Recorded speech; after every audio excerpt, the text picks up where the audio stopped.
Good evening, everybody. My name is Bob Gizokas. I'm principal of the high school here. Welcome to Course Registration Info Night. With me tonight are Mark Smith. He is an assistant principal here, but he's the Dean of Fine Arts and Music, so he's going to talk about those areas. I have Chris O'Hara, Dean of Humanities, Martha Pond, Dean of STEM, Business and Facts, and somewhere coming in a moment will be Lisa Jacques. She's the Dean of Student Services. She runs school counseling.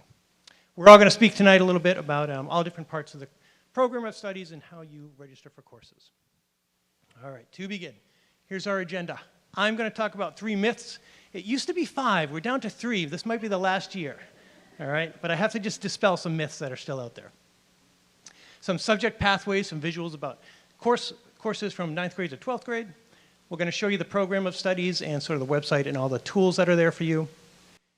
Then how to select courses, that'll be Lisa, and she'll go through some reminders and helpful information, and then at the end of the night, we'll take questions. So here we go, myth number 1. The myth is at the end, so I'm going to talk about all the truths and then show you what the myth is. Oh, that happens every once in a while. So both AP and IB are good for students because they serve different purposes. That's a truth. Why they're different and why they're good. AP courses are college-level courses taught at high school. IB are high school courses that prepare students for college. So they have slightly different purposes, but they both serve different populations, some of the same kids, some kids take both. But AP is a college course taught here. IB are high school courses that get our students ready for college. The myth is that we need to choose between the two, and that's just not true. I need both for all kinds of students that I have here. So it's a myth that I have to choose, that you need to choose. Students take both AP and IB. I need them both here because they serve very distinct purposes and they're both important. Second myth. Here's some truths first. Approximately 93% of our seniors apply to college and over 89 typically go. As a result, a primary goal of ours is to prepare students for college. And as I mentioned, IB does that. There are high school courses that get you ready for college. Right now we have 36 IB courses. Currently 623 students are in at least one IB course, and we have 1,660 enrollments. So several students obviously taking more than one IB course. Our curriculum is vertically aligned so that 9th and 10th grade students in both PSP and honors, it doesn't matter what, are getting the skills necessary to jump into IB when they become juniors. Because you never know when the light bulb is going to go on and your student loves history or the fine arts or music, whatever. When that happens, I have got to make sure that they have the skills to jump into those really high-level courses that they're really passionate about, and we start that in 9th grade with all students. And so the myth is that IB only serves the IB diploma students. That's a small group of, well, not small, 50-ish, 30 to 50-ish every year, that decide to do their coursework as juniors and seniors, generally all IB. That's IB diploma. Most of the students who take IB here are not diploma students. That's the myth, that it's only for IB diploma students, and it's not. It's for every student. Myth 3, IB classes are the 11th and 12th grade honors level class by design. That's a truth. IB, also AP. Those courses are weighted the same as honors courses. If you look in the 9th and 10th grade columns in that blue, we have honors level courses. You will see the name and the word honors after those courses. When you get to 11th and 12th grade, that honors designation you won't see anymore, but that's because by design, IB takes that place. They're the same, similar course. And so you won't see honors courses in 11th and 12th grade. And the myth is that there are no honors level classes in those grades, but that's not true. IB serves that same purpose as honors. So don't worry that you don't see it in those 11th and 12th grade courses. It's there and it's in the IB level. Okay, I'm going to turn things over. These are subject pathways. We're going to go through math, science, computer science, engineering, business, world, languages, and humanities. Martha Pond. If I looked at the arrow, I would know that. Thank you. Hi. So my name is Martha Pond. I'm the Dean of STEM, so science, technology, engineering, math, facts, which is family and consumer science, and business classes here. So let's jump right in to math, because math is the most varied for kids coming into BHS because math is the most varied for kids at Lurgio. And then even once you get here, I'm going to show you the map of this, but not until the end, because there's lots of different pathways. So maybe we need to add one more myth, Bob, in that there are levels but not tracks. Because tracking implies you move into, I'm going to be PSP all the way through, et cetera. It's kind of a choose your own adventure high school where wherever your passions lie is where you can challenge yourself. So keep that in mind. So the vast majority, more than 50% of our kids come in to take Algebra 1 in grade 9. Those are kids who took Pre-Al 7 and Pre-Al 8, and they're coming into Algebra 1. So Algebra AB and Algebra 1 are the same curriculum. The difference is that Algebra AB meets every day, and Algebra 1 meets every other day. So our AB model, and you'll hear about it from Chris as well, is either more time or more resources, sometimes both. And so in the case of Algebra AB, it's more time. So it's everyday math as opposed to every other day math. That's a specialized placement, so if you have an incoming 9th grader, you would be talking with a math teacher about that piece. If your student has completed algebra through Algebra A in grade 7 and Algebra B in grade 8, then Geometry Honors is the most appropriate placement for them coming in. So they will bring their Algebra 1 credit with them from Lurgio, and they will start in geometry. As kind of an aside, Algebra 1 is a graduation requirement for high school for the state of New Hampshire. So every child in the state of New Hampshire needs to have an Algebra 1 credit or an algebra credit to graduate from high school. And then if your child took Algebra 1 in grade 7 and geometry in grade 8, so year-long algebra in grade 7, geometry in grade 8, they're going to enter it at the Algebra 2 honors level. The caveat there with honors is we're looking for math fluency and we're looking for more consistent application and the ability to take that toolbox and use it to problem solve without necessarily directly being taught different algorithms. So taking what you're learning and applying it into new situations is kind of a characteristic of honors across the board. So there's the pathway, and that's why I didn't show it to you initially. There's lots of arrows, and some of them are dotted, and all of this is on the website, and I think Lisa's going to show you. So in the academics tab of the BHS website, under academics, there's programs of studies, and on programs of studies, there is a tab that says pathways, and so we have pathways for all of the subject areas. But this shows you, so kind of the typical on grade level would be Algebra 1, Geometry, Algebra 2, and then from there, depending on post-high school plans, Stats and Trig is exactly what it sounds like, half a year of statistics and a half a year of trigonometry. We do Trig first. Or IB Math Analysis is pre-calc, and so those are the typical senior classes. If you're starting further down in the pathway, you know, if you're here starting in Algebra 2 honors, then you would move on to either IB pre-calc or pre-calc honors, et cetera. So you can see how that goes. One of the other graduation requirements for the state of New Hampshire is a student has to be enrolled in math all 4 years. One of those years can be a math embedded course, and so that could be physics, that could be any of our engineering classes, personal finance is a math embedded course, our MST courses are math embedded courses, so there's ways to meet that as well, just things to think about down the road. So science. So if you're taking Algebra AB, then that's taking up 2 blocks in your schedule as opposed to Algebra 1, which takes up 1 block in your schedule. And because of that, it's very difficult for students to fit in the full year physical science course because they really need those algebra skills congruent with the physical science course. So we have 2 principles classes, Principles of Science Inquiry and Principles of Life Science. Those are both semester courses, and they are meant to build the science skills needed for students to then find success in physical science and biology as they move on. Those are geared for students who are taking either Algebra AB or they're working below grade level in math and taking one of the Foundations of Math classes. So those are specialized placement only, but they're there so kids don't have a year gap in science. We really feel it's important for them to have their core every year. Physical Science AB is very similar to Algebra AB in that it meets every day. Same content, same curriculum as Physical Science PSP, but it meets every day instead of every other day.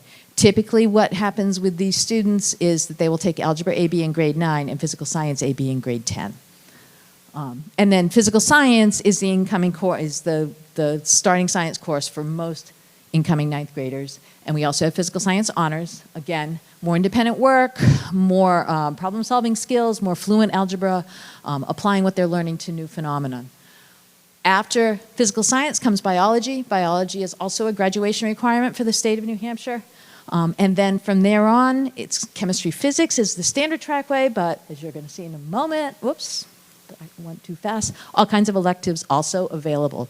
So physical science, biology are the first two science classes, and then from there can be IB or PSP, chemistry or physics, but we also have marine science, and we have forensics and environmental. There's a lot of different options once kids have the basics of physical science and biology.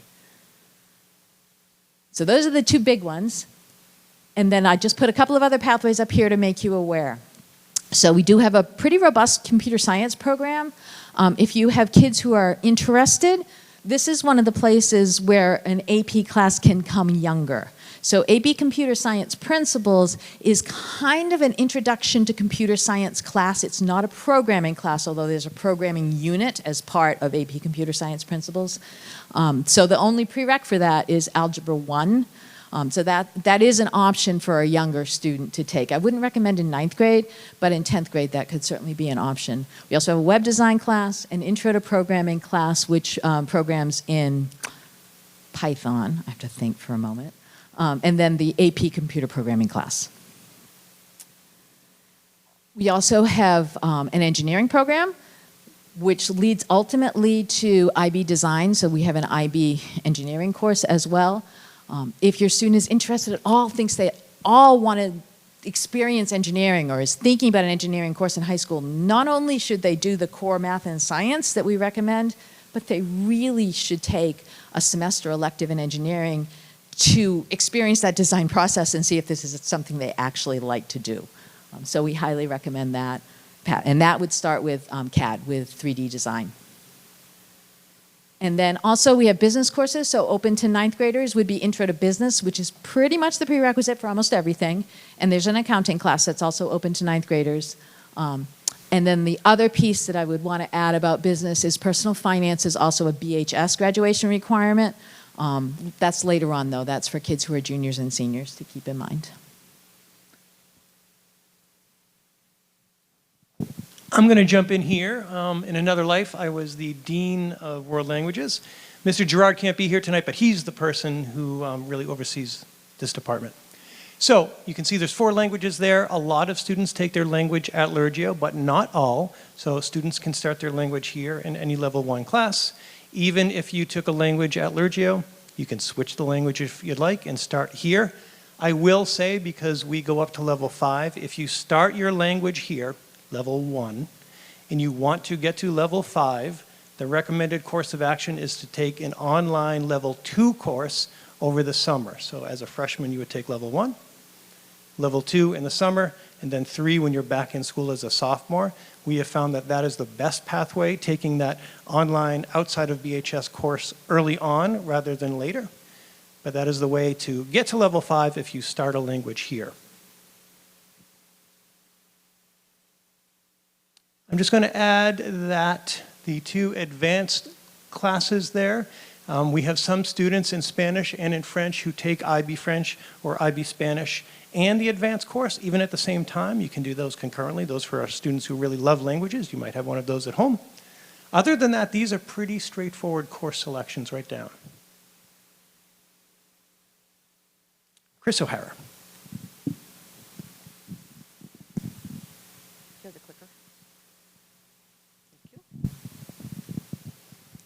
My pathways are much less convoluted than Martha's are.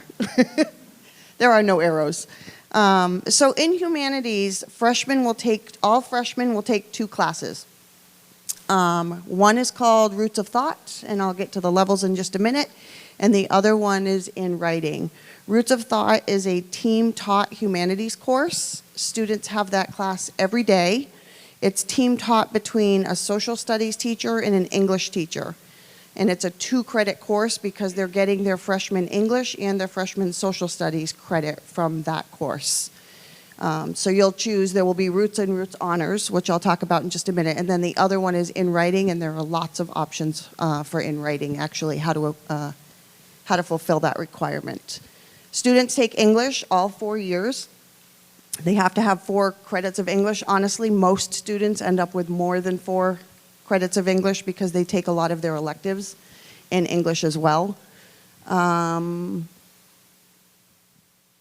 Yep, so I think that's there for, you can see how the pathways go down. It literally, the top is freshman, sophomore, junior, senior, is how that works.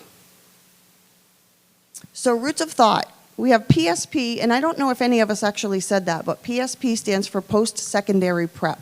So it's a college prep course. Like Bob said, 93% of our kids, like so many are going off to college, that everything is college prep for the most part. So there's PSP and there's honors. And just so you know, because I know the portal just opened today as far as you being able to see what 8th grade teachers recommended your students for. Martha and I went down to the middle school about 2 weeks ago and we talked to all of the 8th grade teachers and the counselors, and they asked questions about the different levels. And so we basically shared with them the same thing we're sharing with you.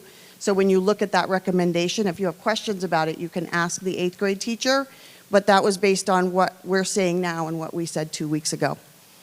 And so the biggest difference is the curriculum for the most part is the same.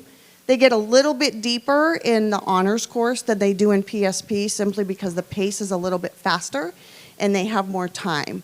And so they're going to dig in a little bit more, but the units themselves are the same.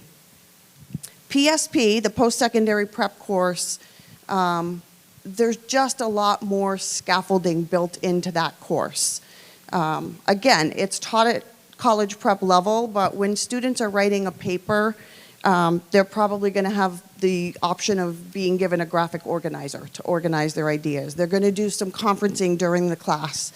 They're going to have like writing workshop time during the class. They're going to be able to do research during the class because the teacher will always be accessible for them to ask questions as they're working through papers. That will change as the year goes on. Of course, they'll do more independently. In honors, they're going to be assigned a paper, and they're probably going to do the majority of that outside of class. So that's one of the differences I would say with the writing. With the reading, they are spending more time talking about the plot and what happens in PSP. They're going to start right away talking in an honors class about author's choices. What is the style of this writing? Why did the author choose to write in this voice or this style instead of this style? So it's more analytical. Again, because that's one of the things they're going to be asked to do when they hit the IB classes, which are the honors level in 11th and 12th grade. They're starting those kids earlier with those skills. They will get to those skills in PSP, but they'll take their time getting there instead of expecting that right from the get-go. So I would say that's the biggest difference with those two courses. And then Roots AB, Martha mentioned this. This is one, it's either more time or more support. In this case, it's more support. So we run one section of Roots AB. So because these classes are team taught, the class sizes are bigger than in other courses, like their math course, for example. Humanities, like Roots of Thought or Roots of Thought Honors, there are probably about 40 kids in there. It varies by a couple. It's a double wide classroom. The teachers can pull the wall if they want to, and so they can separate the kids when they are doing a task that makes sense to do that. With the AB class, that class has still 2 teachers. It's capped at 25. So we have fewer kids in there, so it's more touch time for the teacher with each kid. And we also have case managers. We've had case managers in there sometimes that are in there every other day. Our reading specialist is going to go in there this semester because she has time to do that. They will do reading assessments regularly. That Roots of Thought AB class, again, it's case managers and or school counselors will make that decision. You will probably be part of that conversation, right? So that is specialized placement. You won't all see that as an option. Students have to be recommended for AB in order to take it. But the idea of that in humanities, I can tell you, is to close a gap. Typically, those kids are behind grade level in their reading. They do a lot of assessments in there, and when we run reports at the end of the year, we see kids gaining 3-4 years of reading ability in that course. So it's pretty intense, but it's meant to get kids into the PSP classes. That's the goal. In writing, we have 5 options. So this is a semester class, again, that students take. We have 3 courses during the school year. We have 2 that run over the summer. The curriculum is the same for all 5 options. They do the same units, they write the same amount of papers, the same number of papers. So over the summer, we offer in writing enrichment, and it's in the building, and it meets 4 days a week for 4 hours a day. They're doing a lot of their writing when they're here, but they're also going to have some homework. But they're literally taking a semester course, and they're doing it in 4 weeks. But they're seeing them 4 hours a day instead of, an hour and 15 minutes every other day.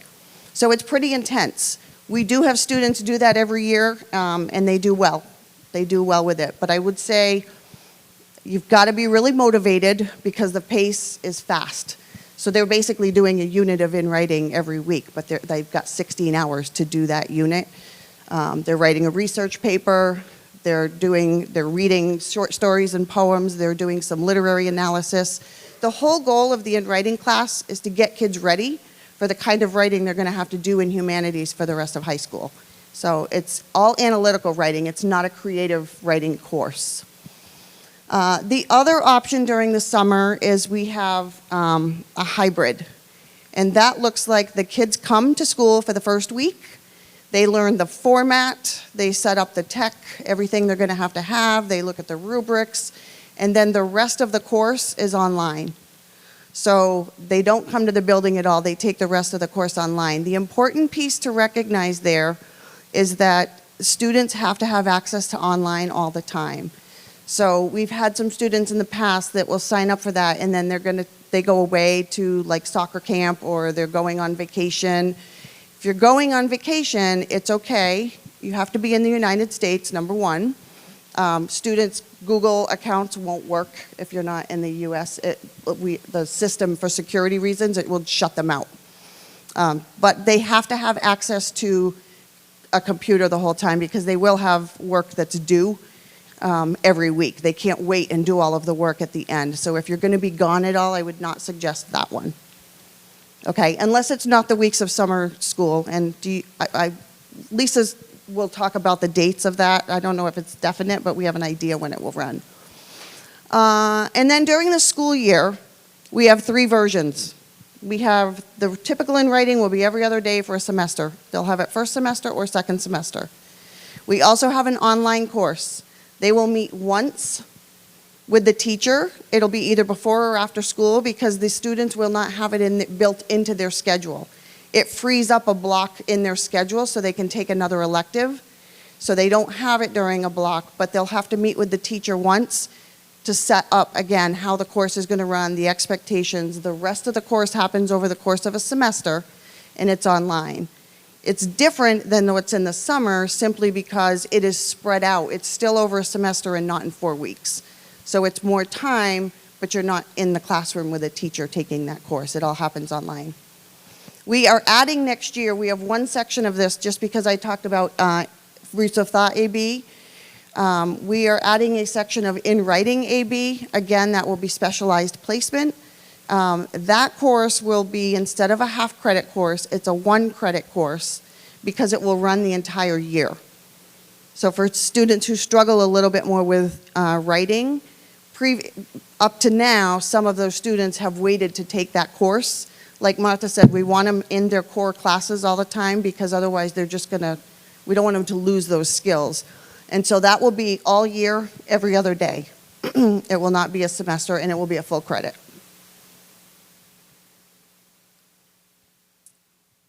I'm going to hand it off to Mr. Smith. Oh, you have one. She thought hers was simplified. This is really simple. Okay, so for art, you can look at this either from the top or the bottom. If your student's goal is to get through the IB program, then they really have to consider, what do they have to do to get there, okay? Because the prerequisites for the IB classes are 2 of the above classes or the recommendation of one of the staff members. There are students who are very gifted artists. They do lots of things outside of school. And so it is conceivable that they could have the experience and background to be able to be successful in the IB course and not take 2 of those courses previously. But that is done through an interview process with the teacher, and they evaluate what they've done. This is not something that an incoming freshman would do.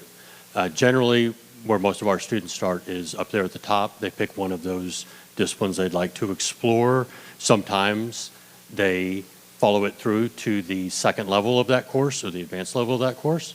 Other times they switch to another one, and that's perfectly fine. They can do drawing in one semester, they can do painting another semester or the following year. They don't have to follow that completely through, okay? So they can mix and match all of those. But any of 2 of those classes, or they can interview with one of the teachers for a possible recommendation to take IB, even without that. For this coming year, we have also added AP Art and Design to run concurrently with IB Visual Art. This was done so that those kids that couldn't fit stuff in their schedule, IB is a 2-year program, and so if you can't get in there until your senior year, you couldn't finish the IB program. So now you can take that AP Art and Design / IB Visual Art and complete. You just submit your portfolio through AP instead of IB, and you can still complete the process. Or you can take that as a junior and then take IB as a senior. Okay? Yeah, that didn't do anything. Okay. Music. Okay. Music. Again, much the same with IB. That is a 2-year program. The difference here is you only need one of the performance classes, which are in purple, in order to feed into that IB program. Now, the ones on the right in yellow, those are all electives. Many of the kids take multiple of those. Generally speaking, the kids who are in choir aren't necessarily going to be in concert and marching band, but they may still take the music theory and music production classes. So any combination of those, or at least one of the performance classes, is recommended for the IB music program. And that is because you have to have both performance background and production background for IB, and they can catch them up on the production piece of that. But if they have no history of performance, that's really hard for them to gather those skills and be successful in IB Music 1, which is why we need to have one of those purple courses at least before going on to the IB program. That's simple.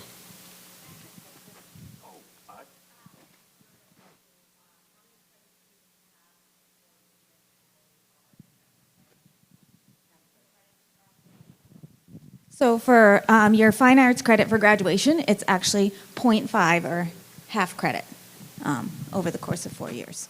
So we encourage more because we like the students to have a well-rounded curriculum, but the requirement is a half credit. So I'm Lisa Jacks, I'm the Dean of Student Services, welcome. Hopefully your students have been going home and letting you know about the presentation they're getting during their classroom today. The school counselors have been over to all of the 8th grade pods and have been presenting about course selection in those classrooms as well. And they also received a worksheet that will help them kind of do the online course selection by having kind of a piece of paper to look at and kind of jot things down and make sure they have everything ready. We do have 8 North, I believe, is the last pod, which we'll be visiting tomorrow because that was the snow day. So we're just 1 day behind here, but they're going to get that tomorrow. So we have a really robust website. We're very lucky. Our tech people are wonderful and they help us build these great resources for you guys. So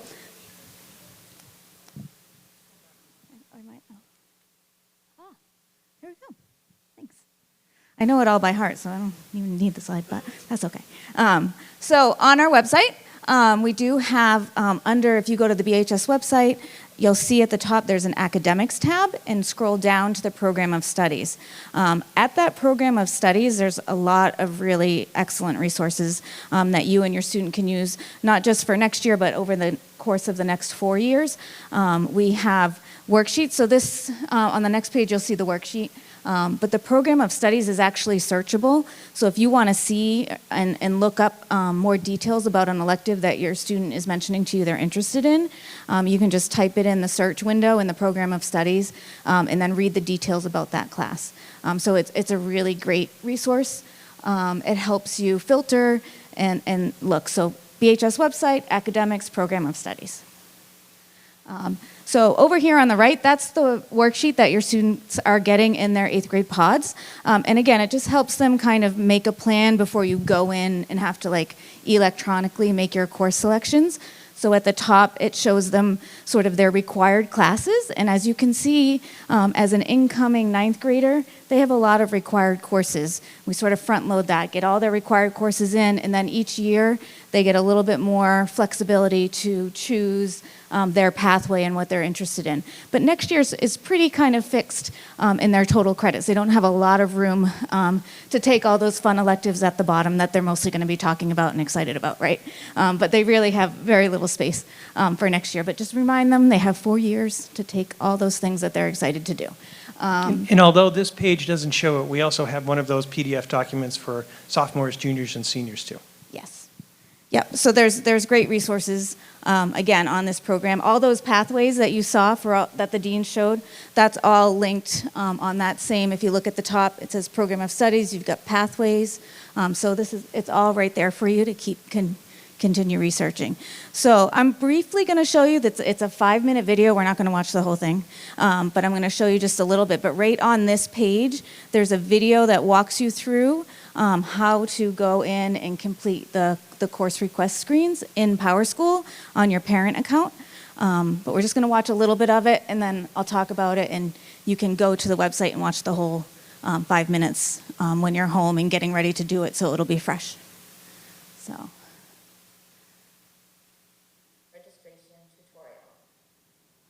Logging into PowerSchool, you should see course requests listed on the left-hand side navigation bar. Once you click on course request, you will pull up the screen for your student or students. For this tutorial, we are going to use an incoming 9th grader as an example. At the top of the page, you will see a description and explanation on how to complete your course selection. Please take the time to read through this for each of your students, as it does vary for the class year that they're going to be enrolling in. At the top, you'll see we start with advisory and wellness. You can see the green check mark here is highlighted and ready to go because these are required classes, so they are pre-selected for you. As you scroll down, the next choice is their humanities course. By clicking on the pencil on the right-hand side, you can see that this student has been recommended for Roots of Thought, PSP, which is our college prep level. We're going to go ahead and select based on the teacher recommendation. Hit OK. Now you can see that the student has selected Roots of Thought, and this roadmap highlight shows the teacher, the student, and you that this student followed the teacher recommendation. Moving down, you'll then see your in-writing course, also required for freshmen, and it gives you descriptions of each of the options. Okay, so again, this is on the website, and it goes through each of the selections on the entire right through. So when you're ready to go in and complete the course registration, I recommend watching that right before, and it'll show you how to do that, and it prompts you through each one. At the bottom, it's going to slowly be totaling your credits, and again, 6.5 of those credits, if your student's taking foreign language, is going to be filled before you even get to the electives tab. There's 8 blocks in the high school schedule. We recommend students have 7 credits. 7 credits means they'll have 7 blocks filled and 1 block of a managed time where they can do some of their work during the school day. They might need to seek out a teacher, and that's strongly recommended. So it gives you a window, but the 7 is what we strongly recommend is the number for most students when it comes to total credits. And you'll see that totaling at the bottom. So it's really exciting getting into course selection for students, and the window opens tomorrow. This, if you go home tonight and you look for this on your parent portal, you won't see it yet. It doesn't open up until the morning. That's okay. But I need to let you know, please take the weekend. Sit down, have some conversations. It is not a race. There's no benefit to being the first one in and getting your course selection done. You can enter them in on Saturday of this week, and then you can go back in next Saturday and change them. We don't go in and pull and look at those until after the 10th, okay? So take your time, have conversations, reach out to a teacher if you're over at Lergio if you have a question about the recommendation. Those are the people to really be talking to about the course selection and what's recommended for them. They know your students well. We look forward to getting to know your students, and the counselors at the high school are really excited to welcome them in the fall, but we don't know them yet. So calling over at the high school and asking what our recommendation isn't going to be as valid as their current teachers that they have, who see them in the classroom, see how they're working, see how they're writing, see how they're doing in math. Those are the ones that can really support you through this process. And they will, if there's any question, they will call us and ask. So please reach out to Lergio if you have a question about a recommendation. So that will show up for you tomorrow. Again, no rush. Take your time. The other thing to know in this process is, again, we talked about the program of studies. If you are considering and looking at other options besides Bedford High School, I don't recommend it, it's pretty awesome here, but you might be. And if that's the case, we do recommend that you still complete course selection now. It's much easier for you to let us know this summer that you're not coming and we remove the schedule than try to build one in the summer when everything is kind of already full and set for most students. So please, even if you're considering other schools, go through this process and have a schedule ready. And we can always pull your student schedule out. It's a lot easier. So again, you can change it until the 10th. So by selecting, your student might be really excited about photography, right? They select photography. We build the schedule based on what your students are requesting, but also based on our staffing. So we're going to pull all the numbers of all the kids who are choosing to take geometry and choosing to take, physical science honors, and we're going to figure out how many sections of each of those classes. So the core classes, they'll get what they select, but when it comes to electives, they don't always get those because one, they're going to be kind of low man on the totem pole. We go seniors go first, then juniors, then sophomores, and then the freshmen get their picks. So just make sure your student is selecting an elective they're excited about, but also after you do your totals, there's an alternate section where we ask the students to pick 3 alternates electives. This is really important, especially for freshmen, right? Because those 3 alternates are very likely going to be where the counselor is going to be looking to fix their schedule to get them an elective if they don't get their first choice. So make sure they take those seriously. There's when you get to that section of electives, there's 10 different tabs. So, and they're all in alphabetical order. So, don't just, take, advanced accounting, advanced photography. Some of our upperclassmen try to be, they think they're smart and they just pick the first 3 in the alphabet for their alternates because they don't want to have to go through and find. But we do look at those alternates when we're building schedules. When we can't get a student what they requested, we look at what they picked for alternates to try to get them their second choice. So those are important and we do look at those.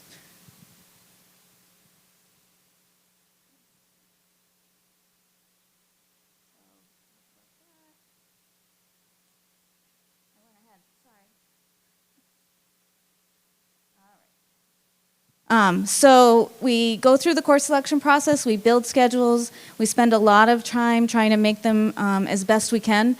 In June, the counselors will come back to the 8th grade pods. They'll talk to them, they'll do a little bit of sort of a BHS 101, what high school is going to be like, and they'll get their schedule and they'll get to kind of go over what that's going to look like. So they'll see their schedule this June before summer and they'll kind of know what's coming. So that can be pretty exciting. And the last day of school, they have like a walkthrough, and they'll have their schedules to look at. This is when you'll have the opportunity to request to fix something.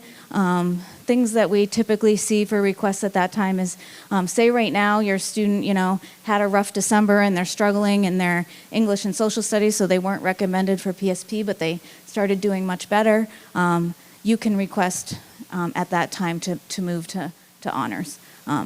Just know that, do as best you can to pick it the way that they want it now, because when we start moving things and changing things, it can impact their elective, or it can impact something else that they're taking, because it doesn't always mean that we have, an honors geometry and a regular geometry in the same block. So sometimes it can be a little messy. So the more time you can spend talking and getting it right now, the better, but you will have that opportunity to request something to be fixed in June. And all of this and the registration video, that will all be linked in the BHS News coming out tomorrow.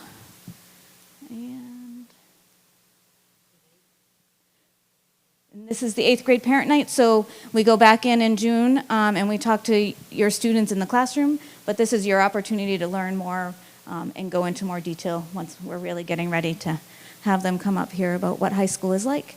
And the different supports, not just about course selection in the classes. It'll talk about all the aspects of high school that they're going to be excited and looking forward to at that point. They did mention the in writing in summer a little bit. We haven't locked in those dates yet. We're working on it. We should have dates set fairly soon, but you can sort of plan on July, right? It's going to be most of the month of July is when that in writing course will be. But we'll have exact dates probably within the next couple weeks. Questions? Yep. Question time.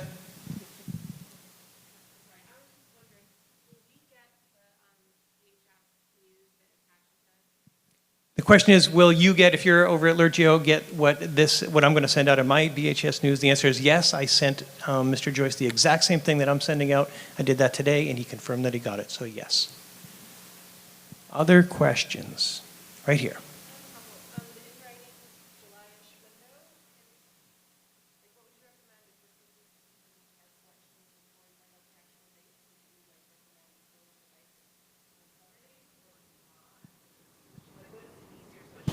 Question is really about firming up the in-writing summer dates. So even with signing up for the summer, you still have to sign up for summer school. If you can't kind of plan on that you're going to be around for all of July, I would sign up for the school year. So, yeah, because it's 4 weeks. So, yeah, it's going to.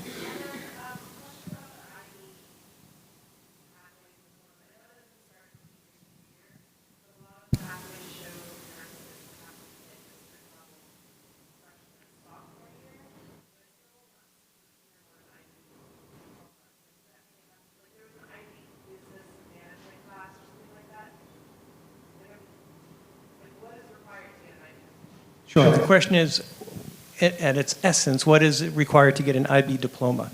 So the IB diploma takes one course, well, it's a 2-year sequence actually, coursework from each discipline. So social studies, English, science, math, world language, art.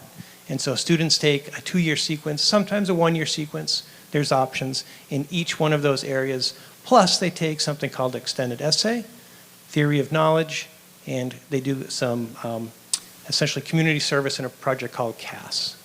Students who do the IB diploma don't do senior project because the CAS, the E, sort of correspond almost exactly to those things. Those pathways that we showed, they're on the program of studies. You can go back and look at those so you can just really map those things out. Also, we have a resource. She's not here tonight, but Steph Nichols is our AP and IB coordinator. She's on our website. You could email her. She'll even sit down with you if you need to. Can I add one thing to that, Bob? Yes. The only place where you have to be a little bit cognizant is in math. If your student comes in Algebra 1 in grade 9, then they would need to double up in grade 10 and take both geometry and Algebra 2 because they need the 2-year sequence of junior, senior year. That's the only place where you have to kind of think ahead. And even then, you're not thinking ahead in 9th grade, it's thinking ahead in 10th grade. The IB business, they just have to take Intro to Business, as the introductory course. Mark talked about for the fine arts, it's part of the sequence in science, like they move. In fact, they can take IB biology as a sophomore, as the first year of biology. So it's only in math and only if you are taking Algebra 1 in ninth grade where you have to kind of think ahead before junior year on that one.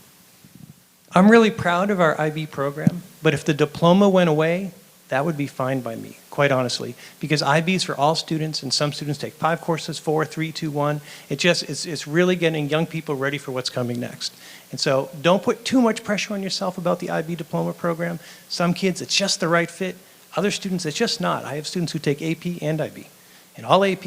And so don't get too focused on that. It's a great program, offers a lot, but just don't worry too much about it. Do your homework so you're ready for it. But don't think that's the only thing and the only great pathway here, because there's so many more. All right, other questions? Right here.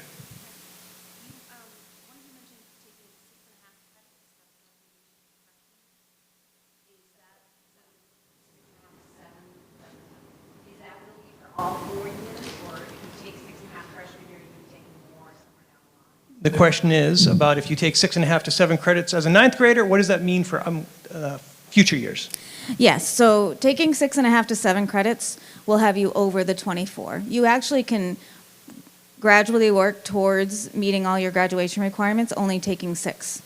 It's a 24 credit requirement, so you really only need 6 per year. Most of our students will take 7 and have the 1 managed time, and they like to have more flexibility in their junior and senior year when they can have electives. We have students who then go off to Manchester School of Technology, and there's a transportation time frame with that schedule, so those students tend to then only do 6 credits to allow for the transportation. So usually 9th and 10th grade, if they can handle it, we recommend the 7. That gets them a little ahead, right, of being on track to graduate. So. Way out back there.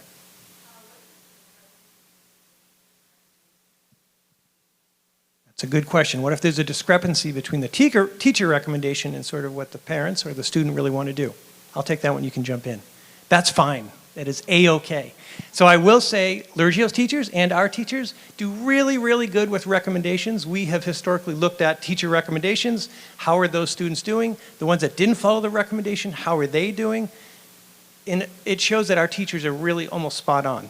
But like I said earlier, when the light bulb goes on, that can happen at any time. And a student just is so passionate about something, and the teacher didn't really see that yet.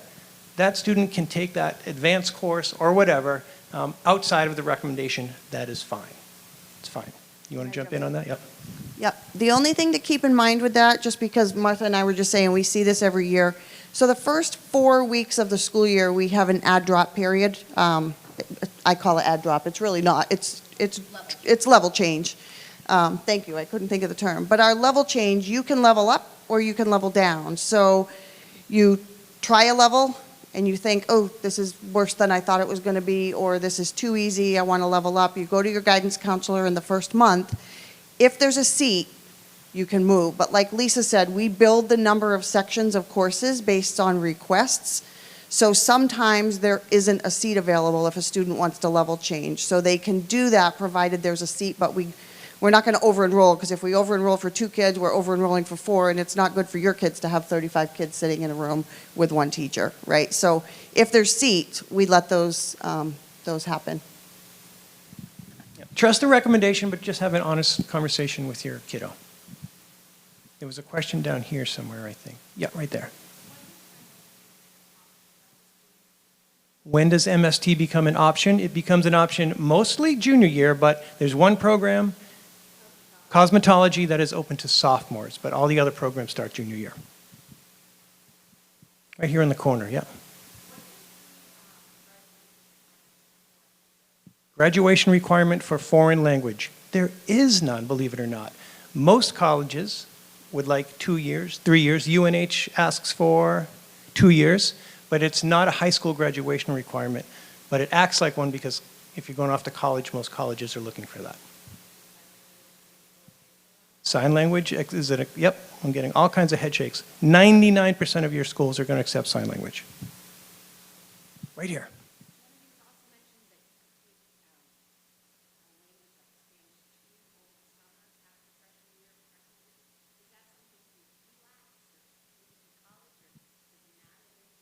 The question is, I mentioned jumping outside of the high school to take an online language course if you want to get ahead. If you started at 1 but want to get to 5 by the time you get to the end, most students take it at VLAX, most. But others have searched around and found other ones, but most take it there.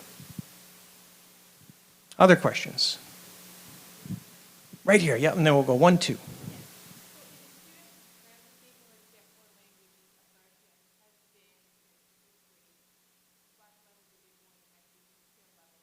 The question is, you've been taking a language, you've taken a language now at Lurgio, what level do you start here?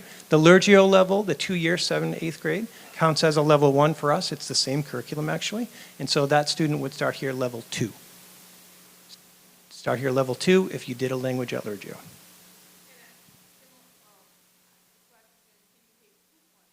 Can you take 2 foreign languages? Yes, you can. It's hard for a student as a 9th grader to fit it in their schedule, but we have plenty of students who add that second language even after 9th grade. Right back there.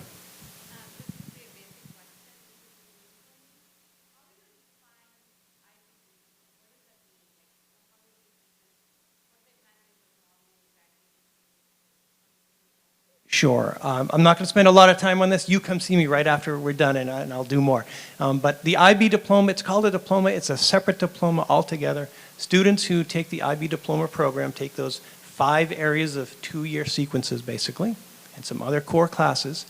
And it's called an IB diploma because the IB, International Baccalaureate, awards a diploma if students, between their BHS exams and their external exams, like AP exams, similar to that they seniors take in May. If they get the right scores, they get an IB diploma. It's an internationally recognized diploma. It's awarded in the summertime. It happens after they graduate here. It's just something they can do concurrently with us, but it's another organization that awards a diploma based on the work they did here. But you and I connect afterwards. And we have a whole nother website on AP and IB that you can visit to get more information too. More questions? Right here.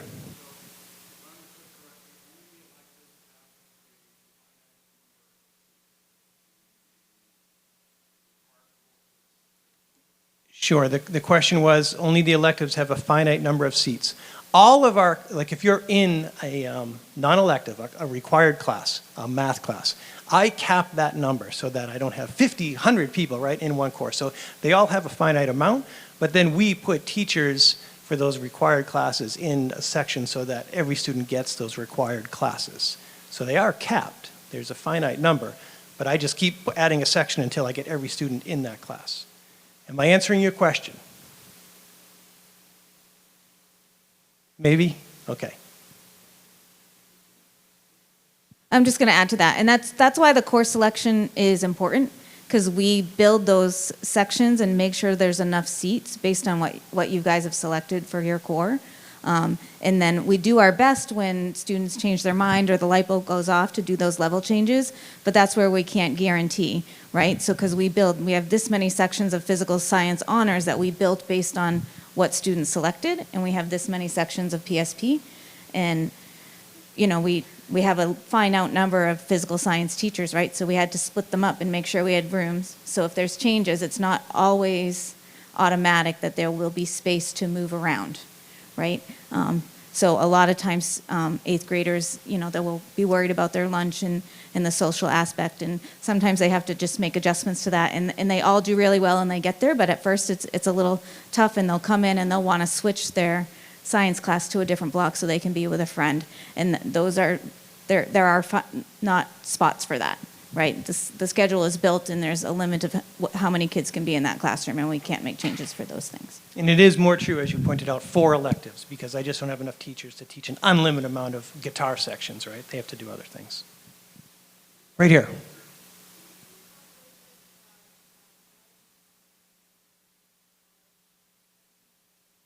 Sure. How does school counseling and counseling for college work? Lisa. Yes. So we have 7 counselors at the high school.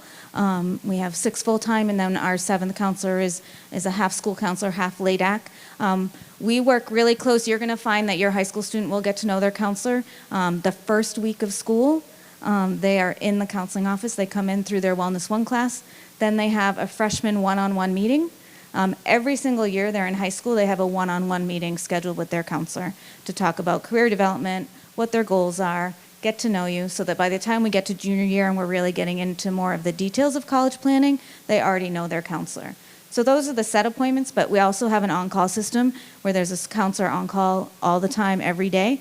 So any student who's going through something in that moment needs to just walk in and see a counselor, there's always one available. But for college and career planning, they will see their counselor every single year. We start freshman year for career planning. Yep.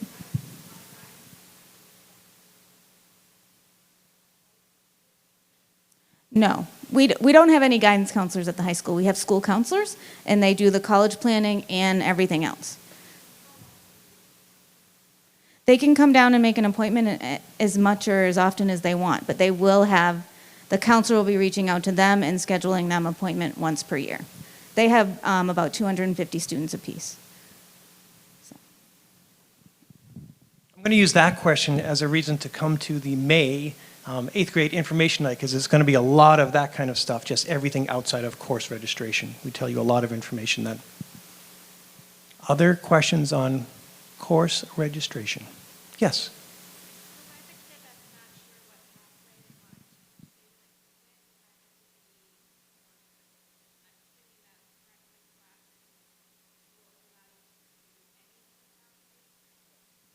The question is, how critical is the decision to, I want to become this or follow this pathway? Because if you have a student who doesn't know what they want to do, when do they have to start making decisions? But as the yes has just said, ninth graders are being prepared for any pathway, quite honestly, any pathway. If you're talking about your particular student, that is probably 90% of ninth graders coming into the school, okay?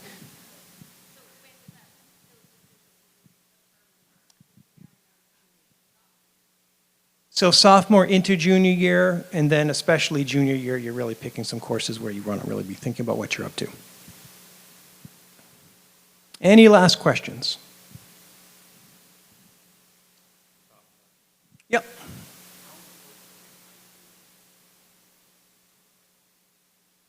How important is an IB diploma to get into a college? It isn't. We are the only IB diploma school, public school in New Hampshire. If you took that away, our kids would do fine. That's why I said I'm not going to lose sleep if it ever went away. I don't expect it will, but it's not the end all and be all. It just isn't. So I'm going to talk about that fourth myth. I took it away, but I'm going to say it because there's on the college application, when counselors go in and sort of say things about students, there's this, what's the box? There's a box that says, this student took the most rigorous pathway at the high school. And there used to be a myth that students had to be an IB diploma student to get that box checked, most rigorous. But that is not true. We check it for honors, we check it for AP, we check it for IB. It is just not the only pathway. Plenty of other pathways get students to very high-powered colleges.